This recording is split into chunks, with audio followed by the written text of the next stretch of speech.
Hey everybody, welcome to another episode of Cartier Fragrance. I'm Carissa. I'm Tierney. And today we're filming in a cemetery, partially because my husband was getting ready for work. He works the night shift this week at Procter & Gamble, which is nearby to us. And so this is just going to be a cute little short video of some fragrances that I have been loving. And Tierney's going to talk about her Black Opium that she picked out for homecoming, which is tomorrow for her. Okay, do you want to go first this time? Go ahead. Yeah. Take it away, girl. So, this is Black Opium. This is the box, rose gold, black, sparkly, nice. This is the bottle itself. And, I don't know, I had a little, like, sample when I was younger, like, maybe 10 or 11. Oh, you did? Yeah. Oh, I don't even remember where it was from, but I had, like, a little sample, and I sprayed it on. I remember I always really liked it, but I couldn't remember, like, what fragrance it was because I was so young. And then obviously when I was older, I was like, oh, it was this one. So, yeah, some of the notes, I'm going to look at my phone because I don't remember off the top of my head. And while she's looking at the notes, while she's looking those up, I will say that I have tried a couple of the Black Opium flankers on myself, and I just felt like it's not that I ever thought it was, like, awful smelling. I just felt like it was the bottle's awesome. I think it's very cool. I just thought it was really, like, basic smelling on me, and it's not really special. I still don't think it's, like, super unique or special, but I mean, does every fragrance have to be super unique and special? I mean, sometimes you don't want to smell like walrus tusk and, you know, ocean funk. So, yeah. It smells very good on Tierney, so now every time I smell it, I'm going to have a special memory of it. Go ahead. Alright, so the top notes are pear, pink pepper, orange blossom. The middle notes are coffee, jasmine, bitter almond, and licorice. And then the base notes are vanilla, patchouli, cedar, and cashmere wood. The notes that I don't really smell any of the top notes very much on myself. I think maybe like a little bit of the pink pepper, but I don't really smell. I smell the pear on you. That's really interesting. Yeah, the pear and the pink pepper. Kind of gives it like that soft, out of spicy. the middle notes, I think I smell the coffee and licorice the most, and then obviously the dry down, I smell a lot of the vanilla and the cedar. Yeah, so many people love this because it's considered a coffee fragrance. I do smell it a little bit on her, like that coffee note on her when she wears it, but when I wear it, I do not get coffee. I get like it's just like an like soft, spicy floral with like some woody musk in the base. So yeah, so for her it smells very good. I'm very excited that she picked it out, and she actually picked it out really quickly if you remember our video from last week. The other thing I was going to tell you guys, which I haven't really told Tierney yet, so she's going to also find out with you, is I'm going to try to record 2 videos a week. We're going to try to actually do... She's like, wow, am I supposed to... Okay. So I'm thinking about doing it 2 times a week, but each video will be under 10 minutes just because I feel like sometimes after a certain time, maybe you start to lose interest. The other thing is I sometimes like long videos on YouTube. Like if I'm doing my hair in the morning and my makeup for work, I'll watch like a 30-minute video and it's, anyways, okay. So we're going to be doing that. So I will talk about mine if you're all done. Yeah, I'm done. Okay. Yeah. Nice. Okay. Good. Yeah. So you guys probably saw my story on Instagram. If you did, if not, I'm Cheeky Flamingo 8 over there. And this perfume actually came in my olfactive box for September. It was a sample. And I wore the heck out of it. And every time I've worn this, I've gotten compliments on it. Okay. So even though I love fragrance and other frag heads out there can probably also say that this has happened to them, is that you think that you smell fabulous every day. But I don't get compliments every day on my perfume.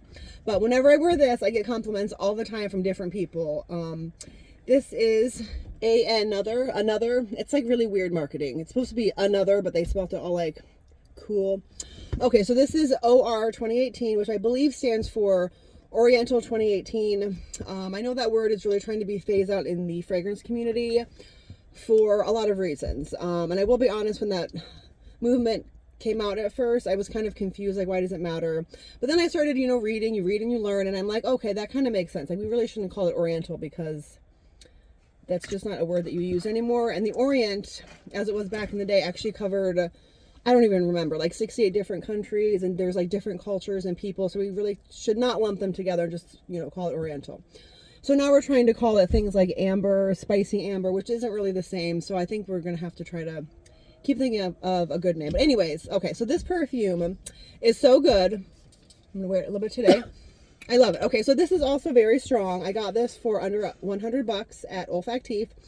This has notes of vanilla. There is a cannabis accord in here that does not smell like you just smoked a joint.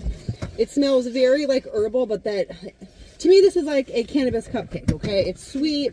There's myrrh. There's amber. I think there's ylang ylang. The things I smell the most are the myrrh, the cannabis, and like just a really beautiful cupcake smell. This has great sillage. People can smell it as you walk by them. It lasts for hours on my skin, which is also very amazing. So yes, I will wear this probably a lot in the fall. How about you? Yeah, I think she loves it too. So it kind of, I have to say, when I first smelled it, I thought it was odd, but not bad. It just was like very, I wasn't sure what I was smelling, but then I love it. It was a little dirtier. And oh, is it too sweet? Yeah, I almost wish it was a little bit more like there's lemon and sugar, and a little bit more cannabis. Really? She does like cannabis in her fragrances. And like more of like kind of like the dirty musty smell. See, and I like it because the herbal note in this is just like a slight green, but then it kind of I like it because it smells like, I feel like it almost smells like a sweet like perfume, but like with some realness to it. Like someone's drag racing over there. Okay, like if someone were to be wearing it, who maybe was like a pothead though.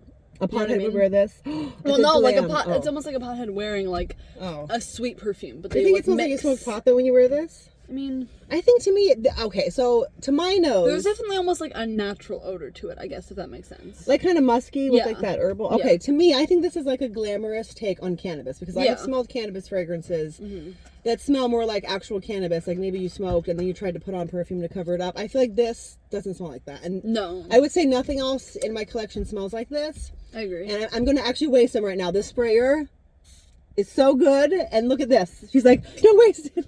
And the cap is magnetic, so that's always fun. Okay, so that is another. We're just going to call it another. Another. And it's OR 2018. Okay. So the other thing that we're going to talk about today is something that came in the mail. Oh. You're like, what are you doing? Okay. I know. So if you have followed me and you know, my favorite perfume of all time is Samsara from Guerlain, and I used to wear it ever since I was like 13 or 14. I wore it for years. I'd have people say, oh my gosh, your mom let you wear that. That's very sexy. I just thought, like, the first time I smelled it, I thought it was so beautiful and like exotic, and it really like took you away like mentally just somewhere else. It was so gorgeous. So it has a lot of ylang ylang, peach, iris, I think orris is in there, and then also sandalwood. So back in the day, Samsara, when it first came out, I think had a percentage of like 20% alcohol. 20% sandalwood in the entire concentration. So 20% sandalwood back in the day. This is like pre-IFRA. That is like unsustainable. Like you cannot cut down that many sandalwood trees to get that scent out of there. The other thing I found out is that sandalwood is the one wood that actually keeps its scent the longest. So that made me think maybe I could find Samsara on eBay, and I did. I found a little bottle of it. I just put some on today. I have to say the opening smelled a little bit, it didn't smell stale, but it kind of smelled like it went off just a little bit, but only for like 30 or 40 seconds, and then it goes right into the actual notes of Samsara. Oh my gosh, that's so small. Isn't that adorable? Yeah, that's it. Aww. This was only like 31 bucks on eBay. Wax cap? You have to unscrew it. Is it wax? I think it is. But the dry down, it smells just like my beloved Samsara. It's gorgeous. I was so excited. Yeah. See what I mean? It kind of smells like vinegary a little bit, but when it dries, put it on your arm and it will dry down. I don't want to. I'm scared. Okay, when it dries down, it's this beautiful, the sandalwood. Like, don't go crazy with it, girl. Oh, I just rubbed it. Oh no, no one. Don't rub it. She said no one look. You can tap. That's almost it. Just wait till it dries. Just give it 30 seconds. It smells like alcohol. Like it smells like rum. Like booze. Okay. Or like whiskey or something. No, give it a second. It does smell like alcohol. As soon as if you ever wear Samsara, as soon as it smells like pickles. Oh my gosh, it doesn't. Yes, it literally does. That's ylang ylang. Okay. No, that's the rotten pickle. No, ylang ylang sometimes can smell like. Don't listen to her. It's gone sour and it smells like pickles. Ylang ylang has like a green floral smell. No, it doesn't. Oh, there's a hair in my eye. Okay, let me smell it. You have to give it like seconds. I did. I give it like a minute. That's what Samsara smells like. It's sandalwood. No, it's not. Okay, actually, it's funny that she said that because sandalwood a lot of the times can smell like dill. Okay, if you know sandalwood can take on a dill facet, this is not. She just don't look at her. Don't look at the girl behind the curtain. Just don't look at her. She does not know. She does not knows what she's talking about. Wow. Okay, it gets creamier. Give it time. Stop it. Okay. These are like fighting words. Okay. Okay. The final thing that two things that we're going to talk about before we end this is I will talk about our beauty product right now, okay? What's that? Is that a siren? It is. A little bit. Gosh, okay. A siren in the cemetery. Okay. No one's going to watch it after that burp. Okay. So, if you're a girl or a guy that likes to wear lip gloss, I don't know, you could be out there. Revlon came out with Timothée this. Chalamet. Oh, Timothée Chalamet. Okay. Revlon came out with this amazing lip gloss. Okay, I'm not really a lipstick girl, but I love lip gloss. It's called. I'll just tell you what it's called. Super Lustrous the Gloss. Okay. It has a beautiful doe foot applicator. Okay, it's really thick, and the color is like beautiful. This is Rose Quartz. Rose Quartz. Thank you, Tierney. It is called Rose Quartz. And this lip gloss is like peachy with a little bit of gold flecks in there, but it's not tacky to the touch. It also lasts a really long time. So it's great for topping off your lips. And the final thing that we're going to talk about is it's going to become colder everywhere that we are living, if you're living on the East Coast anyways. It gets cold, and so I don't know about you guys, but I love to read. I try to actually read like 3 times a week, but sometimes I get lazy. But anyways, this book called The Perfect Scent is about perfume and the perfume industry, and I have read it probably like 2 or 3 times. It's an ambulance. It is an ambulance. I love it. Look, Anyway, we both sorry. have ADHD. We're like, whoa, whoa, squirrel. So this reads like a novel, okay? The Perfect Scent kind of follows Jean-Claude Elena, who is the master perfumer for Hermes, and then it also follows Sarah Jessica Parker. Don't make fun of me, I'm trying. Sarah Jessica Parker, as she made her perfume called Lovely. So as many of you know, a lot of celebrity fragrances, the famous people don't actually really have that much to do with the actual fragrance making part of it, or picking the notes, or going through all the briefs. Sarah Jessica Parker did. So this book is very interesting. It actually reads like a novel. It's awesome. The Perfect Scent by Chandler Burr. So it's a good reading list book for you. Okay, well, comment down below what your favorite vintage perfume is. Not Sour Pickle Samsara. Beautiful Samsara. Doesn't it smell a little bit better already? A little bit, but it still smells off. Let me smell this. Oh, I smells you're by the fireplace now. She wore by the fireplace today. All right, y'all. Have a good day. You're right. It smells It smells delicious. by the fireplace.